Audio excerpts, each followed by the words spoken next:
Hello, everyone, and thank you for joining us on another episode of One Take because life has no rehearsals. Today, I am absolutely honored to introduce somebody that I've known as a little girl when I was already a made guy in advertising. Ginny was what, like 17 or something like that, and you were already working full time. Yep. 21, when most people are still, deciding what am I going to do with my life. I know at 21, I didn't know anything about my life. All I knew, I was a photographer. That's it. At 21, she already had her agency, her own agency, Smitco. And at 21, she already had one of the most prestigious brands in advertising in the Hispanic market, Entemann's. Entemann's was absolutely, I don't know, it was like our breakfast staple. Entemann's had every single cake you would ever want to eat. So that General Foods, I mean, this is a person who is deeply committed to advertising, and I am absolutely thrilled to have her today in one take. So, Jeannie, first of all, you must have had many, many, many deciding moments professionally in your life. You've had a very interesting life. Uh, you live in a beautiful home in front of a lake with gardens and animals. I mean, like, it's like the perfect life kind of thing. So, but tell us about the real, honest, defining moment for Ginny. So, as you mentioned, I started in the industry very young at 17. I had applied for an executive secretary position at an international media company, and I met you. And my career with them went really good. I went from executive secretary to traffic manager, and then the market crashed in South America. The company that I worked for, Chani Palacios, specialized in newspapers and magazines throughout primarily the Caribbean and South America. And when the market crashed in Latin America, they had to let everybody go. At that time, I was 8 months pregnant with my first daughter. And I found myself in quite a predicament. And I sat down with my parents. I was married at the time, but I sat down with my dad. He was like my go to guy whenever anything happened. He owned a steel company, which he was very successful with, and he wanted me to work for him. And he said, what are you going to do? You're 8 months pregnant. You don't have a job. How are you going to support yourself? He said, come work for me. And I was like, I don't like pipes, valves, and fittings. I really don't. He said, but what are you going to do? You're still in college. You haven't finished. And I said, I'm going to start an ad agency. And he said, you're still in college. You're 21. You're pregnant. You can't start an ad agency. And I said, watch me. And he looked at me in disbelief and he said, how are you going to do it?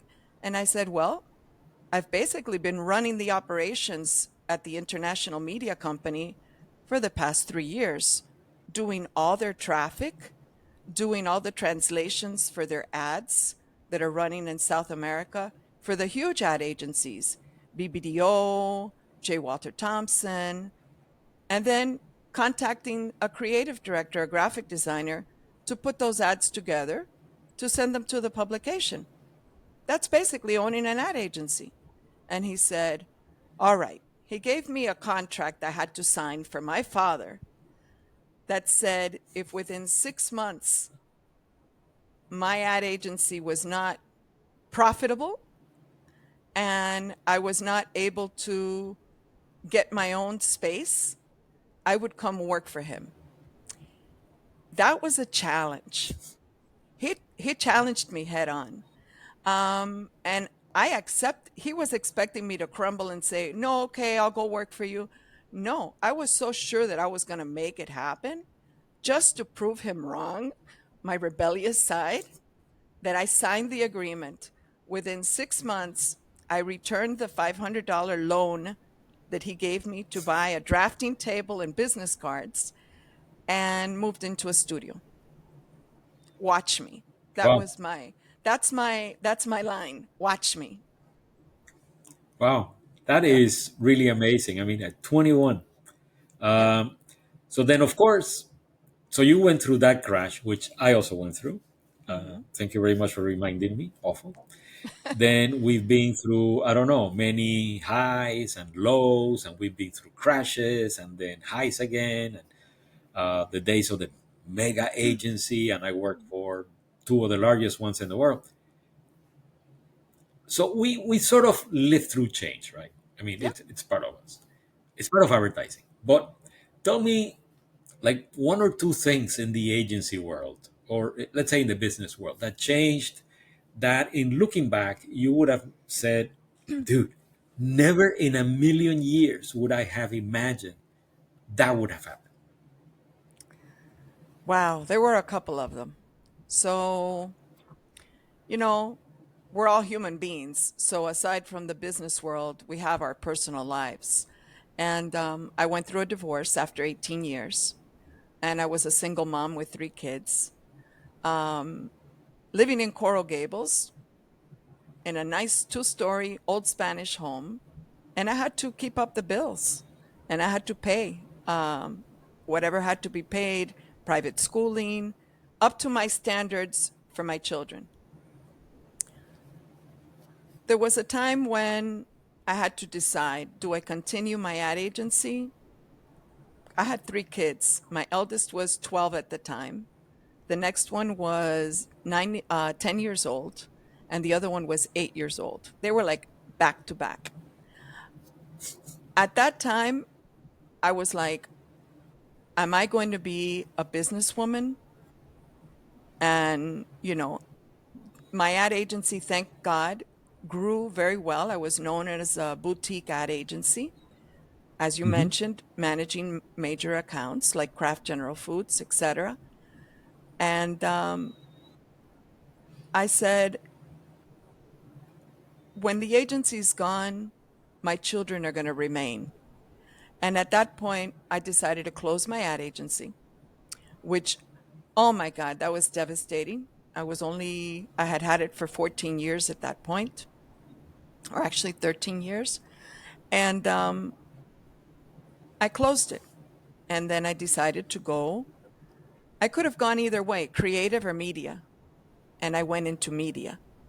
And it changed my world. Now I had a salary. Um, Now I had a boss. Now I had corporate America telling me what I could and I couldn't do. And God, can I tell you a lot of stories of stuff that I shouldn't have done that I did. And I'm happy about it. But that was a change for me to transition from being uh, a business owner for so many years at that level.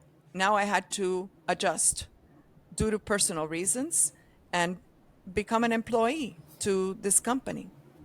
Um, yeah, that How about in the industry itself? Because our industry has changed dramatically. It has more than fragmented, it has atomized.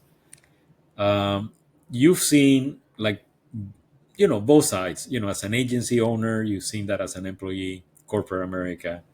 You know, what what key changes did you not foresee?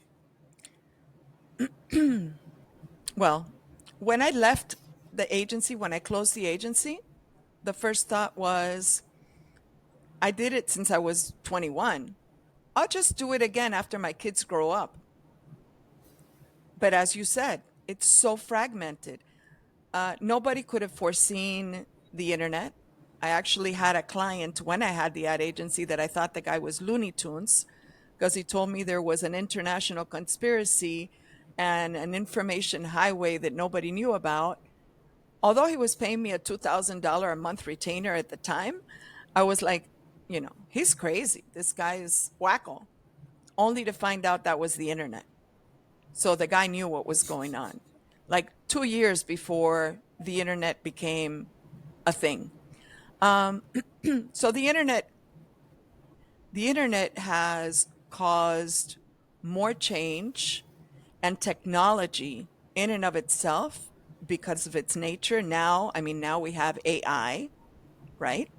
Um, the technological changes, nobody could have foreseen them because you and I came from an analog time when we had a telephone connected to a cord, right? So cell phones, mobile, it's just transition and it's morphed to where it's, I'm not going to say completely out of control, but the sky's the limit. We don't know what's to come. We don't know what 10 years from now is going to be going on um, with our industry. Our industry is like, Well, none of us could have predicted COVID for one. That yeah. that killed a lot of stuff. But like I don't know. In my case, I was a very early adopter of technology. I think I had email when email was unique. I had an email with AOL, Latam Media at AOL. So I've always been on the cutting edge of the technology side. I like technology. Hmm. I love it. In I terms of the love it. cell phone, Hmm. I remember paying $1,200 for a little Nokia candy bar, if you can Hmm. remember those, and we all had Again. that. Yeah. I remember having a tri-band, a Motorola Hmm. tri-band, that kind Hmm. of thing. But you and I were talking earlier about the utter fragmentation of the many disciplines. Like before, let's say an ad agency like Smitco, you would do just about everything. And Hmm. if the internet had come along and you had the agency, you would have gone into the internet as an agency. You would have Hmm. told Entemann, hey, we need to do this, or maybe we'll develop Absolutely. recipes or whatever, Yeah. whatever. But today, except for like the really big agencies, I have found the agency world, or let's say the agency services world, to be really fragmented. So, What's your take? so back in the day, you had full service ad agencies, which is what I was. We handled everything from inception, uh, client need analysis, establishing a strategy, the strategy for the media as well as for the creative portion, sometimes teaser camp. You handled the whole ball of wax. Yeah, Throughout the years, exactly. when I decided to go, and back then I was affected and I transitioned when technology came to be, computers became a thing. Back in the day when I started the agency, to put together a 4-color magazine ad, you had to do what they called stripping back in the day, which was not I anything. remember. Yeah. And then you had color separations where you actually had 4 layers of colors that came together and created a 4-color ad. When computers came out, I was one of the first ad agencies that got the little Macs, the box Macs. There were small little computers Yep. to help us with all of the graphic. Now we had to learn all the different um, apps that were available and design programs to be able to put these together. So I adapted and I rolled with those punches as they came about. Um, I find, to your point, um, how they were managed. One of the positions that I held was with Viacom throughout the Hmm. years. And Viacom had all of their executives read a book called Who Moved My Cheese? Oh, Have I you read remember that? that book. Yes. Okay. Well, that was a Yeah. big executive reader. And reading that book and understanding it, however childish it may appear, was a real eye opener because it basically told you either you go with the flow and you adapt, you move and you become resilient in whatever is the next step, or you'll die of hunger because you won't be able to eat your cheese anymore, right? So that book helped me a lot in transitioning. And then I'm an adapter. I'm thankfully open-minded enough to embrace many things. Uh, Currently, I'm doing something that I never in my life would have ever imagined that I would be doing. And Well, I'm I was gonna go there. I was gonna go there for one thing. Today is your birthday, so happy birthday! Thank you. And of course, birthdays are magical moments. What is in store, let's say, for 2025? What's next? Because you're doing completely different stuff. Yeah. So during the pandemic, um, I was working in during that time and before I was with a big publishing company, managing several regions and multiple magazines, and that came to a halt. I went to work for Life Alert in a as a call center for the New York office of Life Alert, who's based in California. And I found that the baby boomers have a great need to protect themselves. So after that position transitioned out, and not to talk about myself because I know this needs to be concise, um, that was an industry I wanted to go after, helping seniors. I did some research, came across a company called Leaf Home, which is based out of Hudson, Ohio, and found that they had solutions for seniors that you could help sell in home. So I called the HR director, positioned myself, sent them my resume. He said he called me immediately. He said, "I want you to meet with the chief operating officer for your local office." Young guy, 30 years old, interviewed me, hired me on the spot, and I said, "So tell me a little bit more about your solutions for seniors." And he said, "Oh, no, we don't have that right now." And I said, "What do you mean you don't have that? I talked to the HR director. That's why I'm here." He said, "Oh, no, we do gutters." And I said, "Gutters? Like in home gutters?" And he said, "Yeah, that's what we do out of this office. Leaf filter protection and gutters." And I'm like, "Gutters?" So I'm like, "Okay." He goes, "You're hired. You start Monday." And I'm like, "Okay." He said, "We'll send you all your paperwork." It's a Wow, huge company. They have it is. they have 200 locations throughout all of North America and Canada. So I get home, tell my husband, he's how did it go? I said, "Oh, I'm hired on the spot." He said, "Great, because I know you want to help those seniors." And I'm like, "Well, that was a game changer." So I went from stilettos and either business suits or nice jeans and a really cute top with a blazer. Now, what I get when I come to people's homes sometimes is, "You're the gutter guy?" And it's hysterical, right? And I'm like, "Yes, sir," or "Yes, ma'am, I'm the gutter guy." And I'm enjoying it. I love it. I'm making money. I'm thriving. Um, I get exercise. I sweat profusely in 100-degree weather, which eliminates toxins from my body. I drink water all day long. Uh, I'm rolling with the punches, Marcelo, but I'm loving every minute because this is life and you got to love every moment. No, That's where that's I'm at. absolutely great.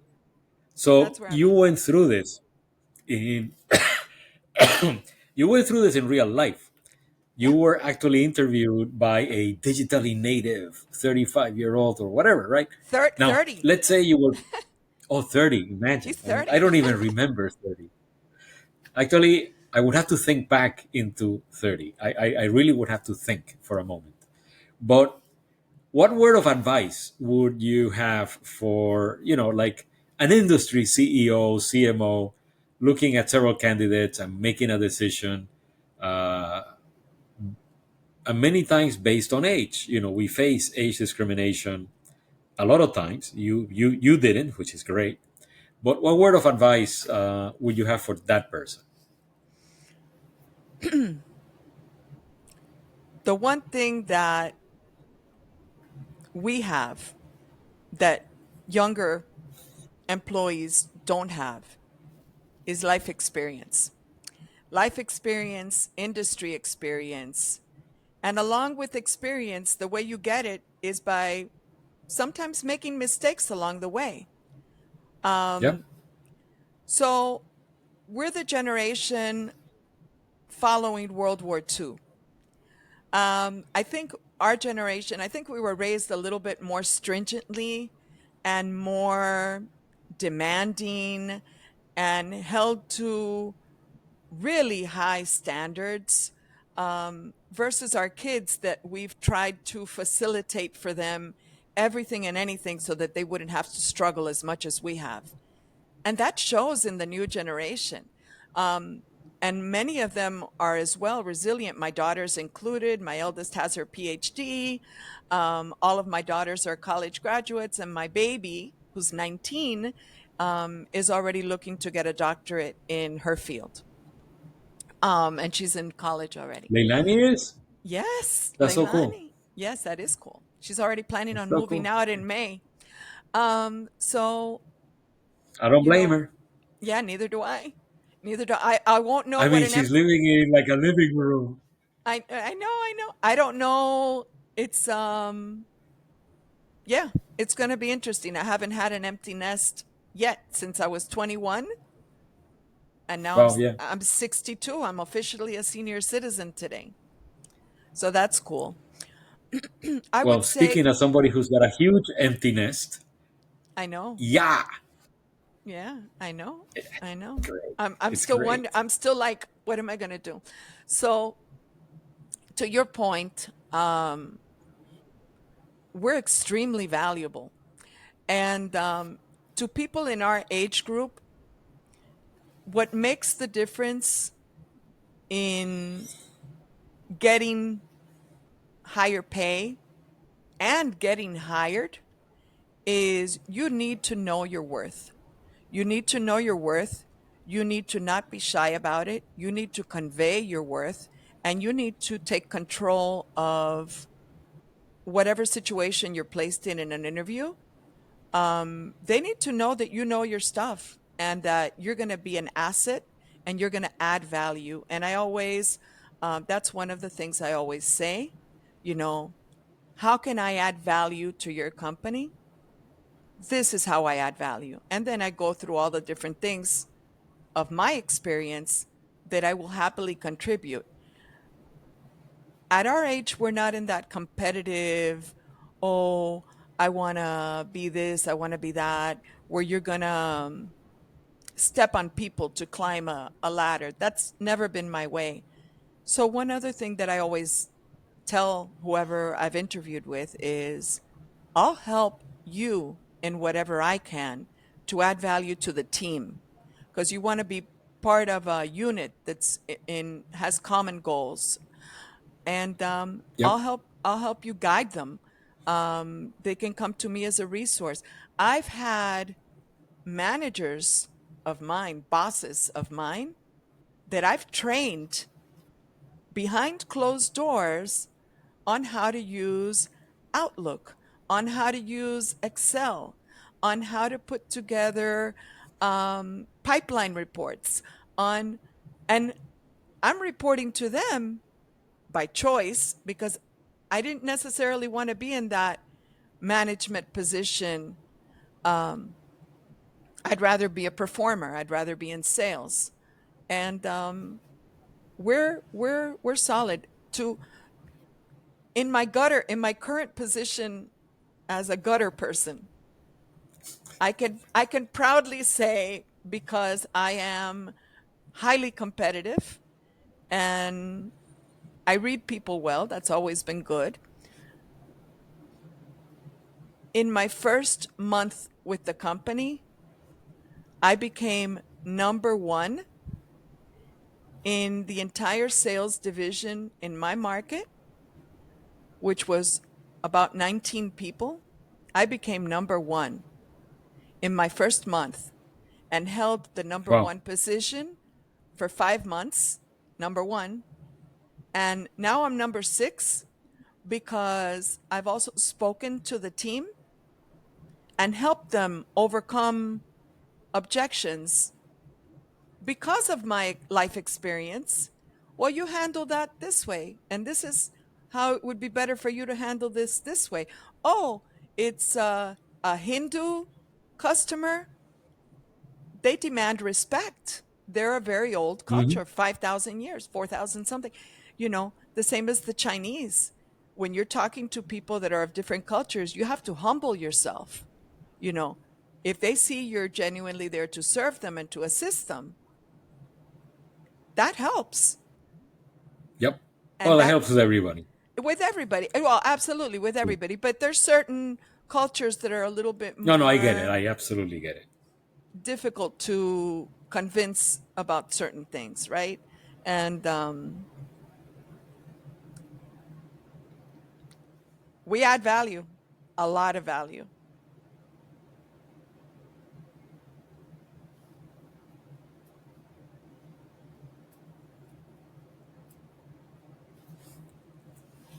And I think we got a bit of technical problems here, so I'm going to end it and then we'll regroup. Thank you, Ginny. We'll catch you later.